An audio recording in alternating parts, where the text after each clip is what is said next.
ಗೌಡ ಪ್ರಕರಣದ ವಿಚಾರವಾಗಿ ಬಿಜೆಪಿ ಹಾಗೂ ಜೆಡಿಎಸ್ ಪಾದಯಾತ್ರೆ ಮಾಡುತ್ತಿರುವುದನ್ನು ವಿರೋಧಿಸಿ ವಿಜಯಪುರದಲ್ಲಿ ಇಂದು ಕಾಂಗ್ರೆಸ್ ಪಕ್ಷದ ವತಿಯಿಂದ ಬೃಹತ್ ಪ್ರತಿಭಟನೆ ನಡೆಯಿತು.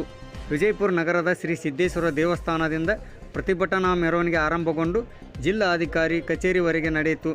ಪ್ರತಿಭಟನಾ ಮೆರವಣಿಗೆಯಲ್ಲಿ ಹಾವೇರಿ ಜಿಲ್ಲಾ ಉಸ್ತುವಾರಿ ಸಚಿವ ಬಸವನ ಬಾಗೇವಾಡಿ, ಶಾಸಕರಾದ ಶಿವಾನಂದ ಪಾಟೀಲ್ ಹಾಗೂ ಶಾಸಕರಾದ ಅಶೋಕ್ ಮನಗುಳಿ, ಕಾಂಗ್ರೆಸ್ ಮುಖಂಡ ಮುಷರೀಫ್ ಹಾಗೂ ಅಪಾರ ಕಾರ್ಯಕರ್ತರು ಭಾಗವಹಿಸಿದ್ದರು. ಭಾರೀ ಧ್ವನಿಯಲ್ಲಿ ಮುಖ್ಯಮಂತ್ರಿ ಸಿದ್ದರಾಮಯ್ಯ ಪರ ಘೋಷಣೆ ಮೊಳಗಿಸಿದರು. ವರದಿ ಸುರೇಶ್ ಚೌಹಾಣ್, ವಿಜಯಪುರ.